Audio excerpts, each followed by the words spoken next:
Доброго дня! Я викладач по класу баяна Липовецької дитячої музичної школи.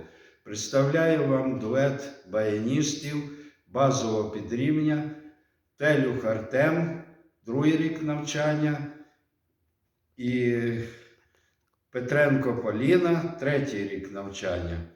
Виконують автор Єлецький вальс. Запис зроблено для конкурсу «Подільська весна» 2025 року.